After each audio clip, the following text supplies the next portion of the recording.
Welcome to Not Your Ordinary Parts, a podcast where we talk about hard things associated with the human experience with the goal of increasing awareness, growth, and healing. You may hear information from professionally licensed therapists, life coaches, healers, doctors, etc. This information is not medical advice or therapy and is not meant to replace actual therapy or instructions given by a doctor or personal therapist. I'm your host, Jalan Johnson. My guest today is Dr. Kristen Casey. Dr. Casey is a licensed clinical psychologist, a business consultant, an author, and the founder and owner of a telehealth private practice, Evolve Psychological Services. Dr. Casey obtained her doctorate in clinical psychology from Midwestern University, Glendale, and she specializes in insomnia, anxiety, depression, life transitions, trauma, and gender sexuality concerns. Dr. Casey spent 10 years learning about psychology and treating insomnia, depression, anxiety, and PTSD. And now she provides mental health education that's fun, accessible, and easy to understand, and has an enthusiastic, down-to-earth approach designed to empower her clients to make long-lasting changes to find fulfillment in ways to make their lives better. So, Dr. Casey, welcome to the show. Thank you so much for being my guest. I'm so happy to be here. Thanks for having me. I gave a bit of an introduction, but so that the audience can get to know you better, can you tell us a little bit about yourself and what you do and who you are? Yeah. Thanks for the introduction. And I just want to say thanks for doing what you do. Your podcast's super meaningful and much needed, especially during a time like this in 2023. But yeah, I'm a clinical psychologist. And to be honest with you, I never thought I would become one. I was an EMT for a little bit. And then I just stayed in school for a while because at the time, it was like really the only stable thing I had in my life. And I was like, school won't fail me. You know, I could fail school, but it won't fail me. You know what I mean? So I just kept with it until I ended up getting into a doctorate program. And here I am. Nice. I'm a medic. I didn't know you were in the team. You're a medic? Mm-hmm. I knew I liked you for more reasons than one. You could just tell the vibe checks out. Well, thank you for sharing that. You've been to therapy and you've worked through some really uncomfortable things, and now you sit on the other side of the virtual chair. What's it like, and how was your experience with therapy? As a therapist, I don't know how to explain it. I just love sharing space with other people, especially sharing space with people who might be different than me, and they're, and we have different life experiences. And just the fact that people might feel safe with me is like, it's just such an honor, So as a therapist, I really take my job seriously, and I try to be as knowledgeable as possible, but I also really, really try to see my clients and see them through the lens in which they want to be seen, not how society sees them. And then as a client, therapy's hard. Being on the other side of the chair is rough. So it is hard. It's challenging. But I do think it makes me a better therapist, a better person, a better human, partner, woman, all those things. I think that. And I mean, just from following you on social media, you can tell that the work that you've done makes you a safe space for your clients because you're so relatable and just fun. And I'm like, this isn't what therapy should be. It's not supposed to be fun. So I know that you bring something to your profession and to your clients that has to be something they enjoy and get a lot out of. That's really sweet. That's the best compliment I could receive. Thank you. Oh, you're welcome. Okay, so you mentioned that you have tattoos, you curse, and sometimes you make jokes on your website. So I wanted to give you an opportunity to talk about that because I feel like that's a big part of who you are. Totally. Yeah. So I think when I first started in grad school, I had this idea that most psychologists are older white men. So I didn't really know where I fit in, to be honest. So I was like, damn, I really want to go into this field. And, I really feel like this is my calling, but I felt like I didn't fit, because I do have quite a bit of tattoos that I do cover up for some clients, depending on circumstance where I'm at. And I don't want it to ever distract from therapy because it's not about me, but I do think therapists are also people, and people also have their own stories, experiences, and life circumstances. So I do think it's important for other therapists to know that even if you don't maybe potentially look like the typical therapist, or maybe you've had a life experience or a past that makes you feel unworthy of being in this space, that's actually false. And people might tell you that you don't belong and stuff like that. And that's not true, because there are plenty of clients who come to me and say, I feel safe with you because you do have tattoos, or I feel safe with you because I do curse, and sometimes I forget that I'm in therapy and I don't want people to get offended or something like that. So not everybody will want a therapist with tattoos or something like that, but there are people who might. And I hope to create a space like that for someone who might need it. That's great. And you also have your own podcast, and you're a co-host of a podcast called Welcome to Group Therapy. What's that like? Yeah. So our group podcast, Welcome to Group Therapy, it's so fun. It's so fun. So I have a podcast with Dr. Jessica Rabin, Dr. Justin Pruder, and Kristen Gingrich, and we're all mental health professionals. And we have so much fun just talking about mental health and just kind of like making it fun and accessible. And what we do, it's not group therapy, of course, but we want it to have the same maybe feel of like answering people's questions, really giving people strategies, to work through really hard and uncomfortable things. So, we hop on every Tuesday and we chat about stuff. It's really, really fun. That's cool. I think making mental health something that's palatable and like easy to digest for people who may not be comfortable with it is something that can give so many people, that bridge over into healing. So Oh I yeah. appreciate what you guys do. And Jess is my homegirl. She's so cool. So Isn't Jess amazing? Like she really is. when I first met Jess, I was so intimidated. I was like, she's so smart and she knows her stuff and like all this stuff. And then when you get to know her, she's so down to earth and so kind. And that's one of the reasons why I love your podcast. We seriously need more people like you to talk about these things from a really human perspective. I mean, sometimes people don't trust us, but they might trust someone like you. And I think it's so important that you're in this space. So thanks for being here too. Oh man, I appreciate that. That was received. Thank you. Welcome. All right. So let's talk mental health. All right. Um, why is mental health so stigmatized and seen in such a different light as just regular health? It's a really good question. I think it might have to do with the history of our field. So psychology in general, in my opinion, didn't really gain a lot of traction until maybe the 70s, whereas the medical model and medical care has been around, forever. So, or at least forever in our eyes. So I think with mental health, there's been a stigma because I think in older generations, they dealt with some really hard things, really, really terribly hard things. And nobody really ever talked about their feelings because I think they were in such a survival mode that maybe nobody educated them that they could talk to someone or, even just talk to each other about things. And it was kind of seen as a weakness. But I do think in that era, I mean, people were going through really, really, really difficult things and it may have been too painful to even talk about. That's kind of how I see it. So now how that translates to current time is we have more people talking about their emotions. And it still might be stigmatized. It's not easy to kind of get in front of someone and, tell a complete stranger all of your deepest, darkest secrets, especially the ones that you feel embarrassed by. But it could be so incredibly healing. And I think just having more conversations about mental health is so important because think about this.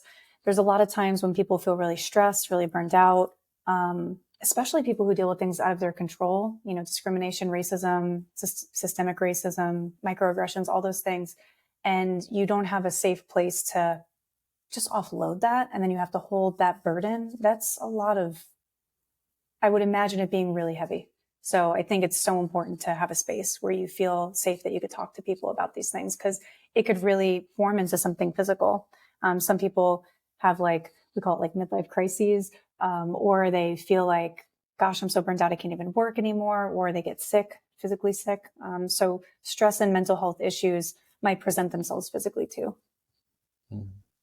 I think the more we learn about our emotional and psychological makeup and the need for that to be addressed, the transition into being just healthy, period, will be something that we start having a conversation about because the mind-body connection, there isn't one without the other.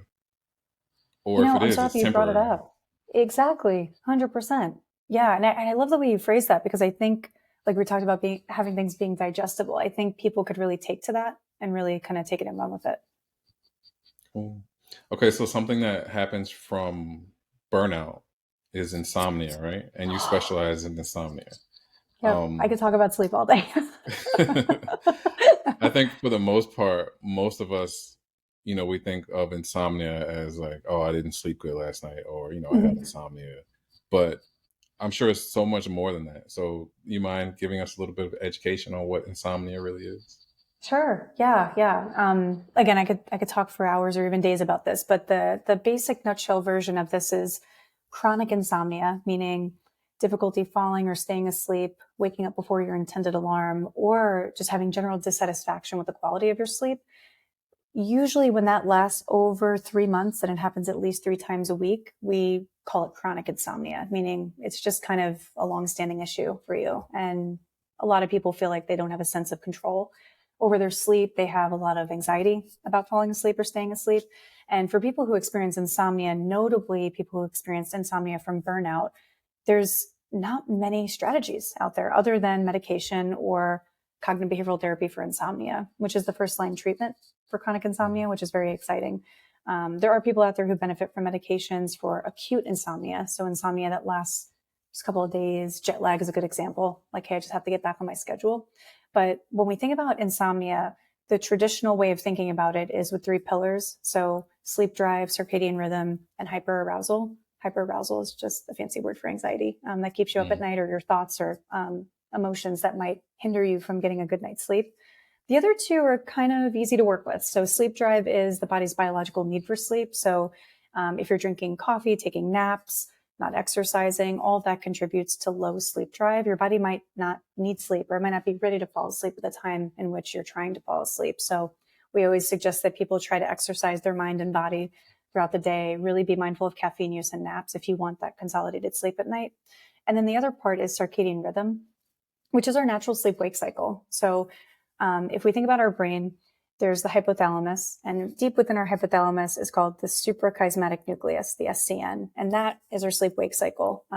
It regulates our circadian rhythms. There's more than one. Sleep wake cycle is just one of them, and it's regulated by two things: exposure to light and consistency. So if you thought about us in like hunter gatherer days, if we're using that theory, we woke up with the sun and went to sleep with the sun going down, basically. So our brain, the minute that it sees light, melatonin secretion stops. I'm simplifying it here, but and then we're awake, and our body is ready for its awakening and to be awake. When you wake up at the same time every day, that becomes a really, really, really consistent way of experiencing life. So if you wake up at, just say, 9 a.m. every day, that sounds really nice, actually, kind of late for me, but 9 a.m., just say every day, you'll have, melatonin secretion at the same time every day, other hormone secretions at the same time. Even if we're thinking all the way down to like physical body, you might have like even bowel movements around the same time every day. So your body becomes very regulated. And then guess what? Towards the end of the night, you fall asleep at the same time, pretty much every night. But the thing that I think keeps most of us awake at night is the things that are out of our control. It's living in America in 2023. It's dealing with things that are out of our control. You know, an example is for people with uteruses, like we might not have autonomy over the choices that we have based on, our bodies and all of that. For people of color, it might be, being afraid to, walk around certain places or to get pulled over or to walk into a workplace where it's white dominated. I mean, I think all of these things feel out of our control, and you might be thinking about those things at night. So in my mind, I think insomnia is honestly a consequence of living in the society that we live in right now. That was very detailed, and you're super smart. I tried to condense it, I promise. It's like I want them to hear all this, but I don't want it to be overkill. But yeah, three things: circadian rhythm, sleep drive, hyperarousal. And then if we really, really think about it, a spinoff of hyperarousal is like the stress that's out of our control. That's kind of where insomnia comes from. So I think that anxiety associated with things out of our control can lead to insomnia. Yeah. And if therapy is one of the things that helps best with that, and therapy has been stigmatized for so long, we've been running from the answer literally forever. I never thought of it that way. Yeah. That's a really accurate, it's a really accurate view on it. Yeah. Sheesh. Yeah. Um, wow, yeah, that was heavy. That was a lot. But It also, I think is. that Yeah. if we just really look at like, okay, what's wrong? What'll fix it? Do that. It could. Yeah, most people, most people who have solutions, they take those solutions. Not everybody like wants to opt into suffering. I think when people are really struggling with stuff, it's because they really feel this deep desperation and this sense of, gosh, I'm in a corner and I don't really know what to do. And that's why I think therapy could be so helpful. Even if you're just sitting there talking to a therapist and just offloading everything, just say they give you no strategies. That alone, just feeling seen, heard, validated, and feeling safe enough to talk about those things might make you feel some sense of relief. That's great. Yeah. Okay, so you also specialize in depression, anxiety, and PTSD.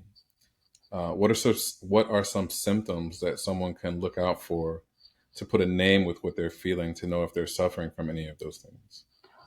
I love how you worded this because it looks so different for everybody. When I think of depression, when I think of anxiety, when I think of PTSD, I think it's our body responding to either situations that are within us or situations around us. And we don't really quite know what to do with that, so our body really lets us know if something's not right. So I don't know if you've ever experienced like burnout where you're just like, oh gosh, like I don't know, I don't want to get up today. I don't want to go to work. I feel almost like apathetic, unmotivated. I feel this deep sense of like, I don't belong, like all those deep existential things that people might feel uncomfortable talking about. That might be what depression is.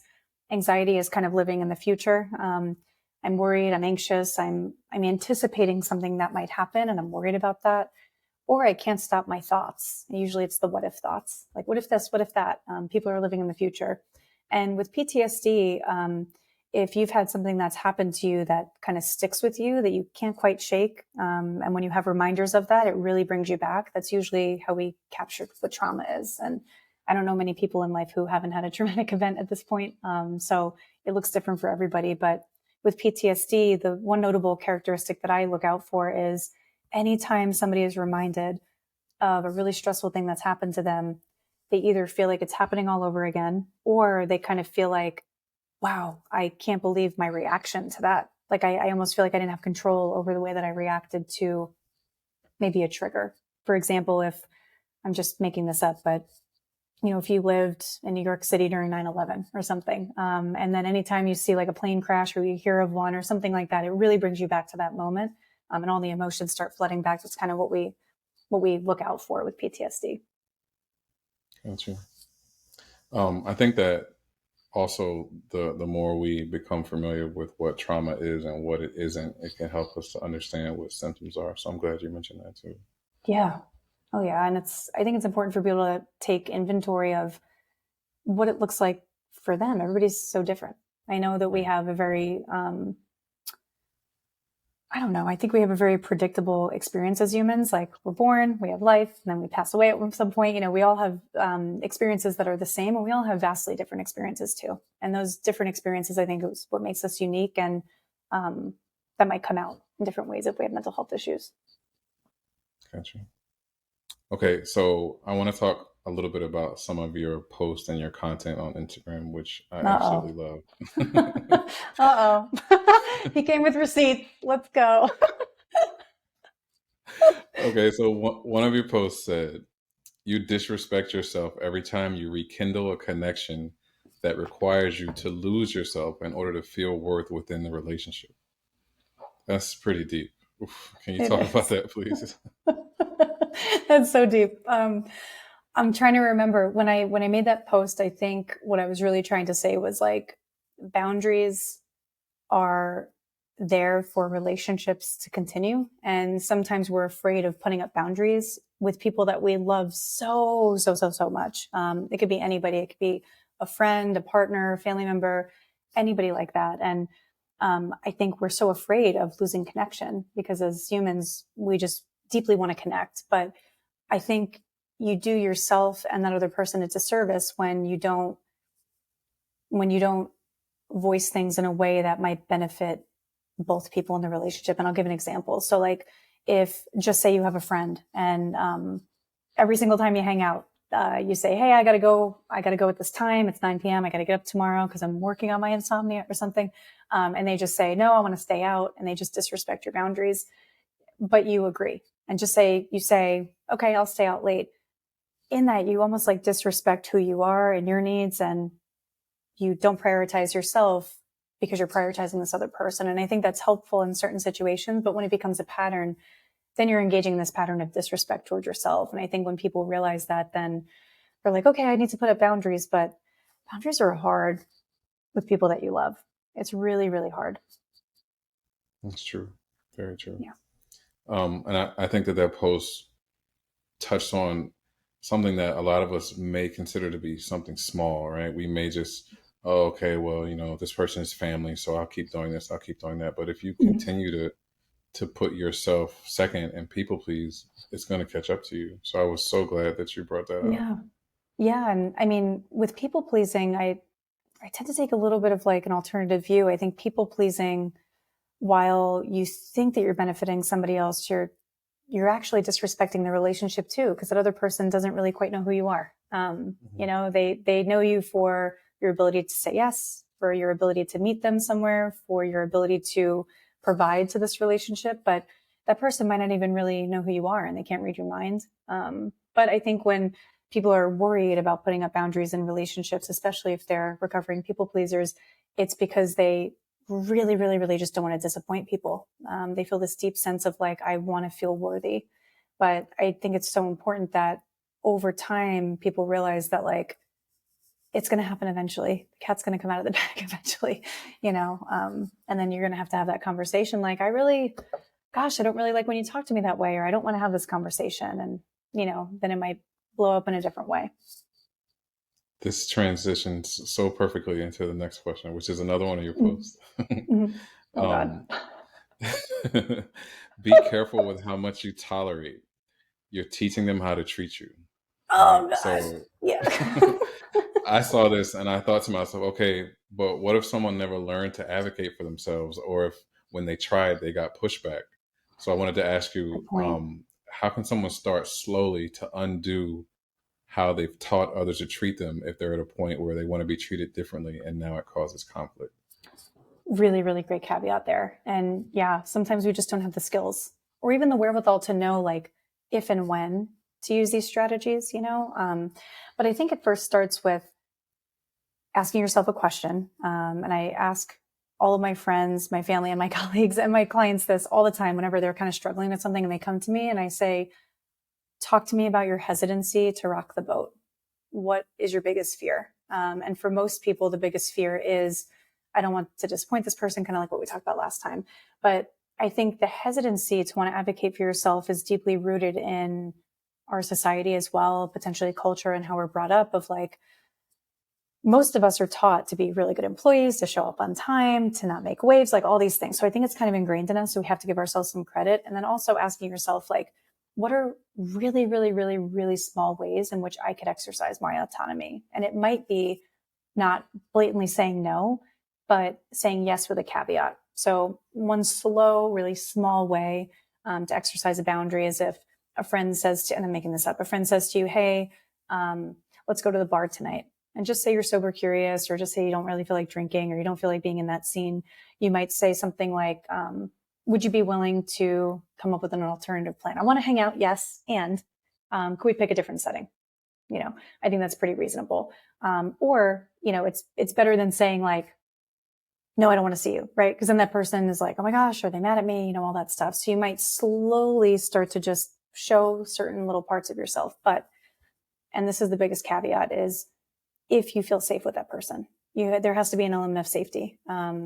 Because when we get vulnerable, we want to rest assured that our feelings and our experiences and emotions will be held with grace, So I think the audience matters, and comfort level, and then asking yourself those questions too, just to start. That was so good. And I think we may overlook at times just how big and important safety is, because I think safety is so huge. And if you don't feel safe, you're not going to open up. If you don't open up, you're not being who you truly are. So if you're not being authentic, are you really the person that your friends think you are? Because you're not being yourself. 100%. And I mean, I think people really experience this in, I see it mostly in like family dynamics, because they want so desperately to maintain that connection with family. And as a white person, a white provider, it's easy for me to say, yeah, just put up a boundary with your family, like no big deal. that doesn't fly with other cultures, right? So it might not, or it might, depending on who you are. So I think assessing that level of safety for yourself and that other person and family, and then also kind of recognizing I might not be able to put up this boundary completely, but I might be able to do something small just for my autonomy, in this one situation, or I might have to word it differently, or I might actually have to choose the relationship over my boundary just for this one time or just with this one person because I want to maintain that connection. So I think priorities also matter, and 100% agree with you that safety matters too. I love that you're so conscious of other people and other things because it allows for relatability. Just because you are who you are or you look how you look doesn't mean that you couldn't give advice to someone else in a different setting or in a different environment. So I love the fact that you're continually touching on that. Thank you. I appreciate you saying that. And I think I have the wherewithal now. In the past, maybe not so much. We all have room to grow, to know that I might not be a safe person for everybody. And that's okay. Just the way that I look or the way that I speak or, just my status in society, I acknowledge 100% that not everybody will feel safe. And I think that's okay. You got to find people in your circle that you do feel safe with. And it might not be any provider that you see or any person that you see, even a therapist. And also, that doesn't mean that you can't recognize other people's struggles and their plights and all those other Thank you. things. So yep. thank you. Thank you. Yep. Okay, so shifting a little bit, and this is, I think, something that people who may be raised by parents who were boomers or people who were just from a different area or an era, not area. Society often tells us that by 30, we should have this or be that, or it should look a certain way based on these antiquated and arbitrary rules that somehow still hold weight, right? How much unnecessary pressure can that put on us if we allow ourselves to listen to that narrative? That one hit. Yeah. Totally. It's such an interesting question because I think when I really, really, really think deeply about Boomer and Gen X generations, I really, truly think they want the best for us, like intention, really. I think that they have struggled in different ways than I'm a millennial, so different ways that I have, and especially Gen X Gen Z and even Gen Y. So I think when we think about older generations, their vantage point and their world lens and their worldview is simply different based on the things that they've experienced. And I think they might say, oh, hey, this worked for me. Here it is. You should do this too, because I think a lot of our parents and just elders, they want to save us from the hardship potentially that they went through. Intention and impact are different, right? They might have really, really good intentions, but the impact is now I feel this pressure to have all of my life together at 30, get married, have kids, do the whole thing. When a lot of people are taking a step back and reflecting on really what they want, and that might not be the life for them, right? So for people who are choosing to be child-free by choice, or people who are choosing to have alternative careers or not get married, or have non-traditional relationships, I mean, in the eyes of boomers, right, it might be seen as like, oh, like that's a distraction, or hey, you got to get your stuff together. But I do think it's really, really important to think about, are you really living a life based on your values or these values that you've inherited and digested from other people? And I think it's easy to do that because we want to maintain connection. I think it really goes back to connection a lot of the time. But you don't ever have to follow suit. I know that it might cause waves and it might feel like, oh gosh, I'm doing something wrong by my family. And I think there has to be a point where you start living your life for you and not for other people. And that's a really, really hard thing to come to terms with, especially when you don't want to disappoint your parents. Right. So as we start to do that and we start to grow and evolve into our more authentic self, and it starts to create some waves and some discomfort, and we may see that community, maybe have some ripples in a little bit. Whose job is it to manage the discomfort that others may have because of our evolving, and why? Oh, I'm going to give the typical psychologist answer of it depends. And I think it depends for two reasons. The first is I think it depends on the nature of the discomfort and where it's coming from. I think if your sole support system and community is uncomfortable and that's the only thing that you have, I think we have to tread lightly, because without a support system might also be kind of tricky. And at the same time, I think managing other people's discomfort also enables them and gets them off the hook of dealing with it themselves. So it's just like a double-edged sword in many ways. But I think if other people are uncomfortable with your life path, of course, if it's safe, you're not hurting anybody, just some disclaimers and caveats. If you're just living your life and people feel uncomfortable, that might be for them to kind of work through and for you to give yourself permission to let go of. When you're doing something for yourself, there's always going to be somebody out there who says, oh, I wouldn't do it that way, or you're doing it wrong, or, oh my gosh, are you good? Like, what are you doing? That's normal when you're creating change, especially if you've been doing the same thing for a long time. And then all of a sudden you're making changes, which you're allowed to do. Your family might say, or friends might say like, hey, what's up? Like you're acting different. But if other people feel uncomfortable, most of the time, I will say that's up for them to manage. If you're trying to get your family or friends on board with like, hey, I'm taking this different life path. I know it might feel weird. You might have conversations to ease their worries, but if they still feel uncomfortable, then I always ask myself, like, is this really up for me to manage? I think you hit that perfectly right out the park. Because a Thanks. lot of times as we start to develop and change into our own person, if we've been conditioned to stay small and do things the way things have always been done, it's going to cause some people to get uncomfortable. But like you Yeah, said, as long as you're not hurting anyone, as long as you're doing things properly and you're just being you, I think that that discomfort is for them to manage. totally. Yeah. And I mean, I think the really hard part about this, and this is kind of deep, and some people might feel uncomfortable even hearing this, but it's really important to acknowledge that when other people are uncomfortable with your life choices, of course, they might have your best intentions and say, okay, like, I just want to make sure you're safe and I just want to make sure you're on the right path and all that stuff. But if you're not hurting anybody and it's pretty arbitrary, you're like, I'm just having to change a career or I'm just doing things a little differently or putting up boundaries, then usually it's the mirror effect. I don't know if you've heard of that. So other people's discomfort with what you're experiencing is really just a mirror for their discomfort with change, their discomfort with unpredictability, their discomfort with other people making choices that they might not be able to at the time. So if we want to go deep, that sometimes, not all the time, sometimes is the case. Yeah, I get that. I think a lot of Yeah. times. Yeah, right. I'm trying to give people a little bit of credit here, but yeah. You're the therapist, I'm not, so Yeah. I can say it. you know.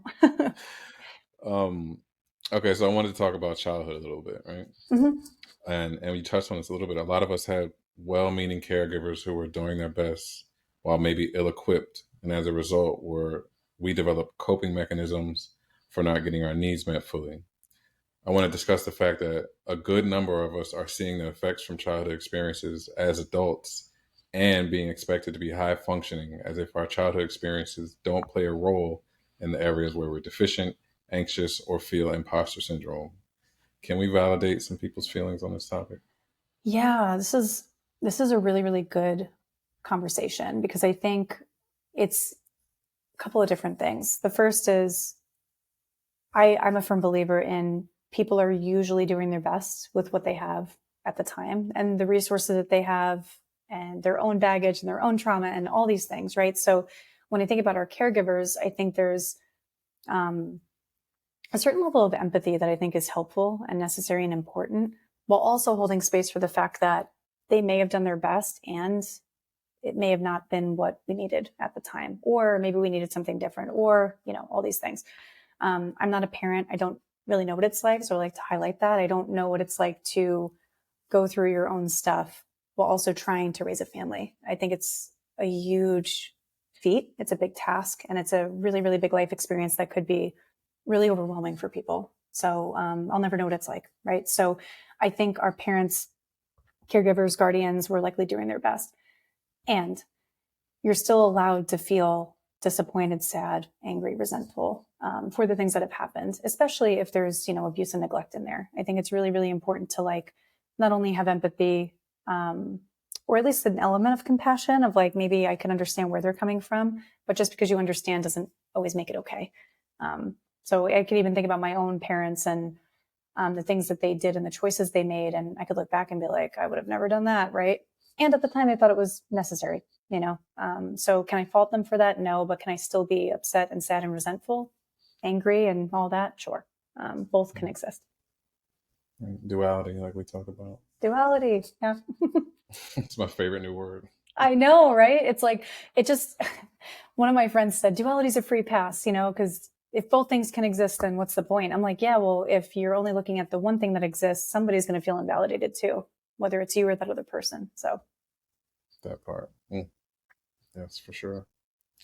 Okay, so building off of maybe that and that we talked about, how can someone's experiences that weren't so great or maybe childhood trauma cause someone to lose their voice, identity, and make them feel unlovable? Oh, wow. This one hits home for me. I think I'll speak personally and then also from a professional standpoint too. I think when we're children, we don't have really any control over the things that happen to us, around us, for us, all these things. So there's not really many elements of choice unless our caregivers really make an effort to provide us with choice points. And in that, I think a lot of times we take on belief systems from our parents and values and all that stuff, or caregivers and the people around us.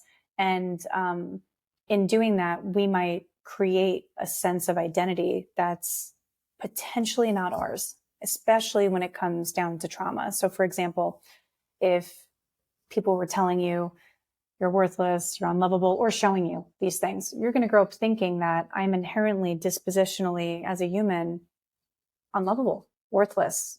I don't have purpose in society. I don't have any meaning, and you might live your life that way unless you have an opportunity to take a step back. And I think part of this is even a privilege of having the space to do this, to like take a step back and say like, wow, I have to maybe unlearn some things and relearn some things or tweak some things or just have like a different standpoint. But if we go through childhood trauma and we have all these experiences, we might grow up thinking that we're not really meant to be here. Some people have like really deep suicidal ideation. They might have a loss of identity. They don't really know who they are. They might not be able to exercise boundaries. People pleasing. We see this a lot with people. And the really painful thing, I think, is people thinking that they're unlovable. I think that that's just such a deep feeling that I wish no child could ever experience. And then those children who become adults notice that in relationships. If they get into a partnership, they might see somebody treating them really well. And they're like, okay, when's the next shoe going to drop? This person's going to leave me, or this person's going to end up hurting me. And they go along their life thinking that they're never worthy of things. So I do think that childhood trauma and just the things that we experience when we're younger, I mean, we're such vulnerable people back then, and really small humans that we don't really have any choice. So I do think that mental health therapy, podcasts like this, any way that you can learn more about your inner child and learn more about the things that have happened to you. I know it might be painful, but I think it's worth exploring. I agree. That was great. Yeah. And as you start to heal and get to a point where you have this awareness and you're doing the work, it's difficult to pull yourself out of a dark place. It's not always rainbows and butterflies, right? And at times we may tend to think that others have all their stuff together and we're the only ones struggling. What would you say to someone who may feel discouraged about where they are on their journey? Yeah. You have to start somewhere. And the people that you look up to were once in your shoes and they struggled too. So picture somebody who you really look up to, or somebody that you're just like, damn, they really have their life together, or I really want to be like them. You see one side of them. You see a highlight reel. You see what they choose to show you. What you don't see is them breaking down the minute they wake up, not knowing if they even want to continue, right? Or the struggle that they had to go through to get to where they are, or the panic attacks that they have on a daily basis, right? So I think the stigmatizing part of mental health is we're still afraid to show these parts of ourselves. And if you are in a dark place, just know that that dark place feels dark because it is, and nobody has to invalidate your experience. And I hope that people don't invalidate their own experiences and say, "Oh gosh, I shouldn't be here," or, "This is so silly. Why can't I just pull it together?" If you would have had a solution, you would have taken it. So I think people who are in a dark place, you really have to acknowledge that you got here probably not by your own choosing, and you found yourself in this place that it's really hard to get out of. But what sheds light on a dark place is leaning in and saying, "I'm here," and acknowledging, like, I'm here. I'm at rock bottom. I'm in this place that I never thought I would be. And when we think about steps or a ladder or somebody pulling us out, what really, really helps with that is being able to be transparent and have somebody safe to talk to, like, "Yeah, man, I'm in a really, really dark place." And just by somebody listening and saying, "Oh, I've been there too," or, "Gosh, I don't know what that's like. Tell me more." Just somebody holding space for you could actually turn the light on just a tiny bit, and it might still feel dark, but it won't feel this dark. That was great. That was so Thanks. reassuring and comforting. That was great Yeah. advice. Yeah. All of us struggle, Mm. even if you see somebody who you think has their whole life together. I could almost guarantee that they've had really bad days. In therapy, I see a ton of people, and I have a private practice now, and I do have clients from all walks of life. And even the ones that I find to be the most successful still really, really struggle with really, really dark moments and dark days. So let's say someone follows you on Instagram, or they go to your website, or they listen to this podcast, and they're on the fence about therapy, right? But now they may be more teetering toward therapy, but they're still nervous about talking to someone about their big feelings or emotions, or Mhm. deep things inside that they feel no one would be able to relate to.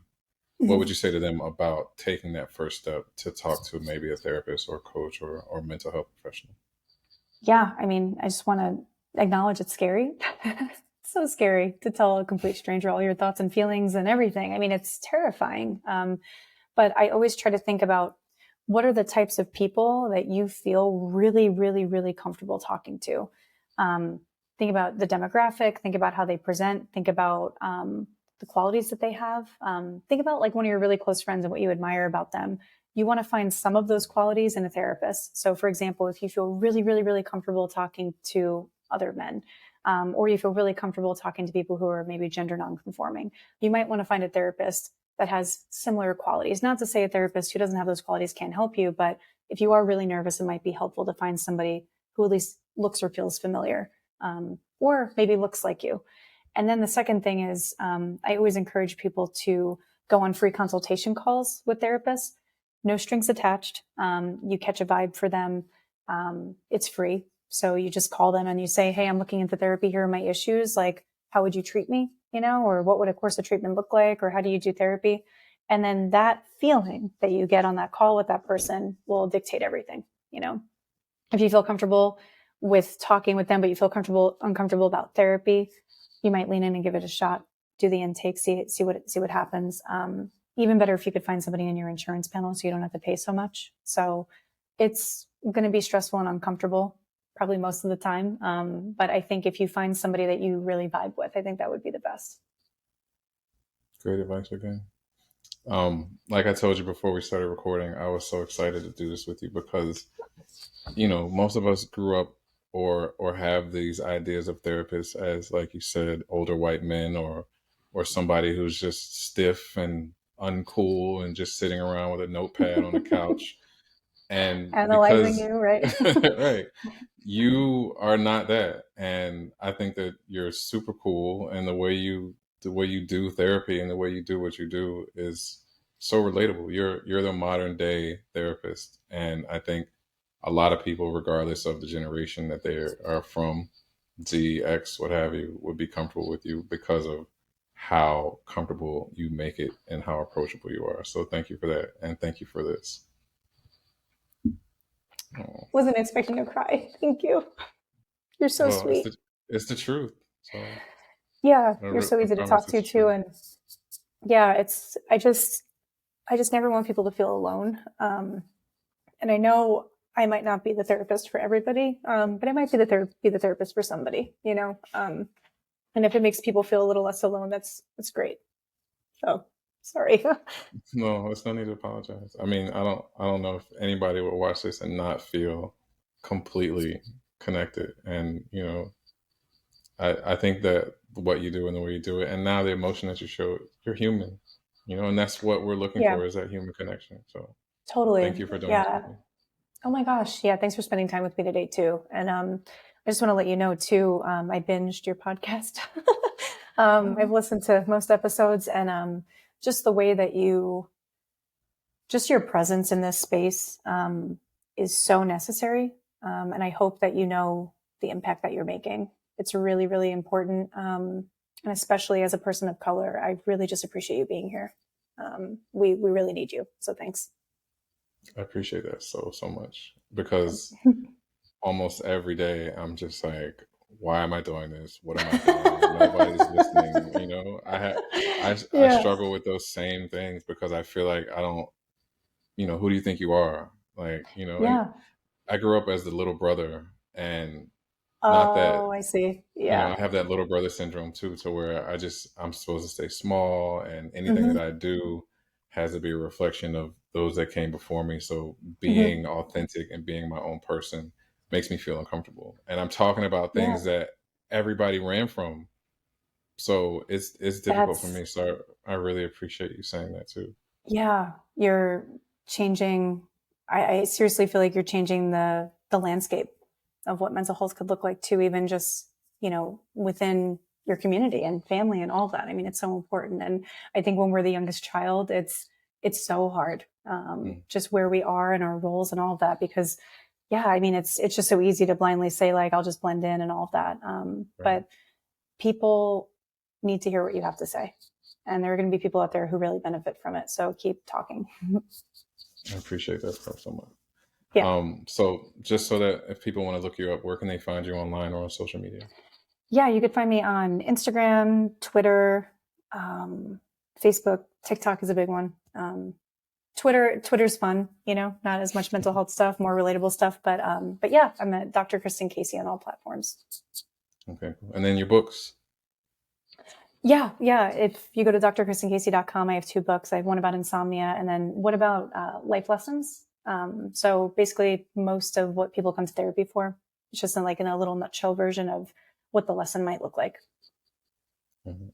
Thank you for this. Thank you for No, being completely human, 100% relatable, for who you are, what you do, and the way you do it. no, I appreciate you. Thanks for being here with me too.